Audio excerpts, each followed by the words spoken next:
I cannot overstate the importance of Oregon having beaten Northwestern on Tuesday night at Matthew Knight Arena.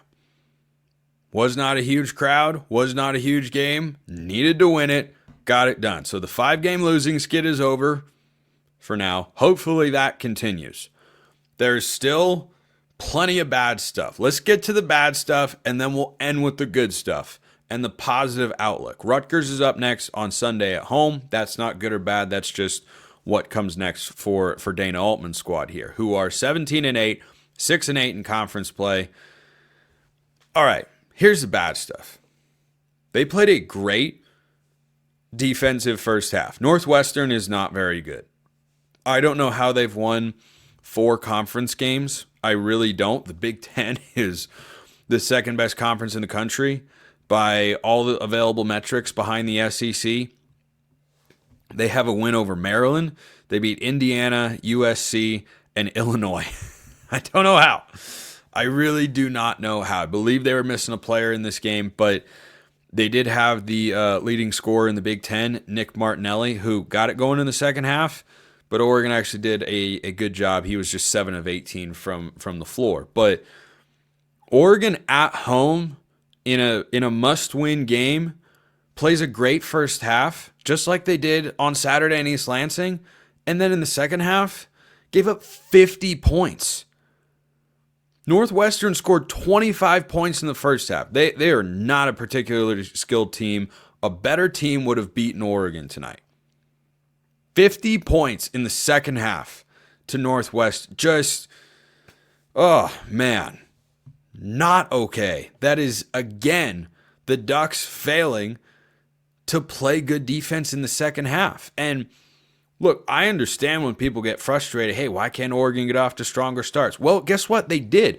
Everything in the first half of this game and of the game on Saturday against Michigan State, which they should have won. They had a 14-point lead and blew it. And they allowed a 50-piece in the second half, I'm pretty sure.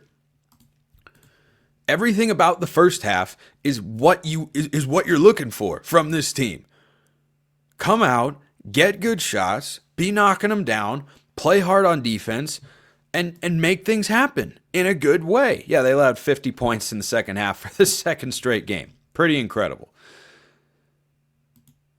But defensively, the effort just wanes. The attention to detail. They give up threes. They let teams just score at will inside. There was a stretch at about the 12-minute mark of the second half. Northwestern was making like 73% of their shots. I think that went past the midway point of the second half.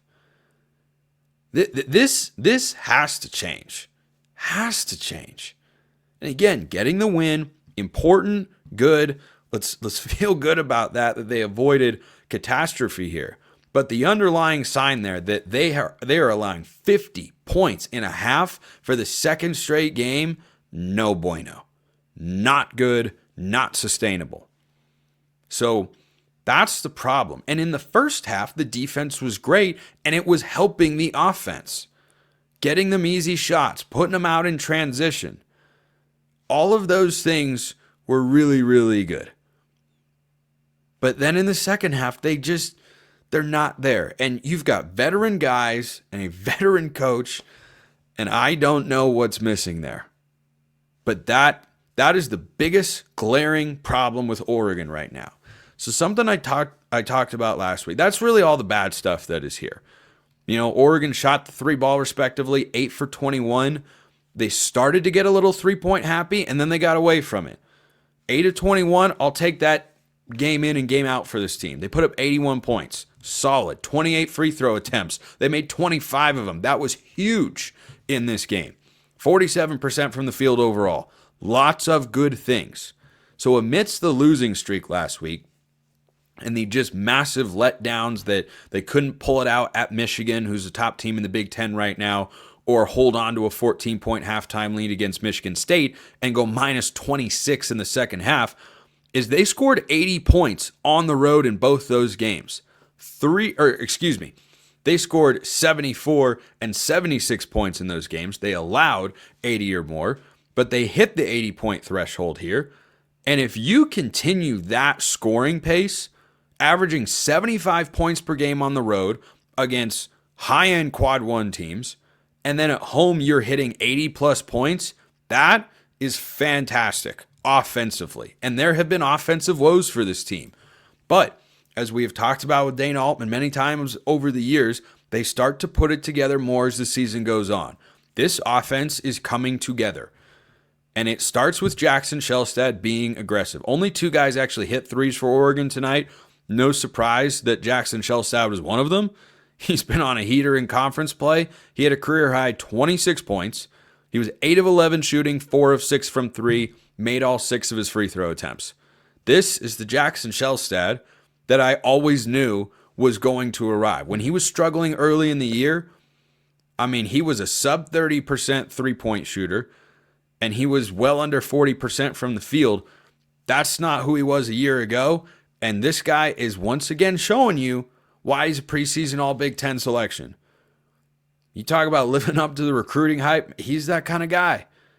But he needs to enforce his will. Oregon got off to a strong start offensively this game because Shelstad was aggressive, not just shooting threes when they're open in catch-and-shoot situations, but looking to create his own shot, getting downhill, go to the basket, work the float game, use his quickness to drive by guys and get easy buckets. He was doing everything, and it was great to see. He also had 4 assists in this game.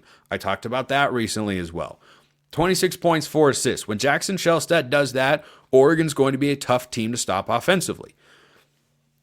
Now, the other good thing about this game is that they played 40 minutes of good offensive basketball, and they were not content to just jack up threes. That is the biggest weakness that this team can fall into, is they hit a couple threes and they just keep putting them up.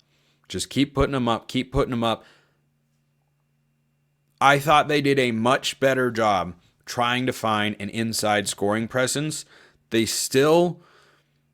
bigs for Oregon were not great in this game scoring inside. Angel, I think teams have just kind of figured him out down low. You be really physical, and he's going to struggle. Supreme Cook was getting mauled, and so was Nate Biddle, frankly, at times, and they just weren't getting the foul calls down low. But they weren't scoring consistently in there, but Oregon was at least getting more threes off drive and kick opportunities. And if you go 8 of 21 or somewhere in that range from 3, game in and game out, and then shoot over 20 free throws, I think that's a formula for success for this Oregon basketball team offensively. They played 40 minutes of good offense, and they played 20 minutes of good defense. You're 3/4 of the way there. So up next is Rutgers on Sunday. That's a must-win game as well for me because you're at home, and Rutgers, like Northwestern, not that good. They have a couple dynamic freshmen that they mentioned on the broadcast. You got to win that game at home and just avoid the bad losses, and Oregon will find their way into the tournament. They still have some quad one opportunities. They go at Wisconsin. They have to go at Iowa. They've got difficult games upcoming. But if they just win the games that they should, not even all of them, if they just win most of the games they should, they'll get to 20 wins. And with their resume, if they just get to 20 wins, they'll squarely be in the NCAA tournament field, and then anything could happen. Truly, anything could happen. But they have to find it on defense. Appreciate everyone listening. I will see you next time. Have a wonderful rest of your day, and go Ducks.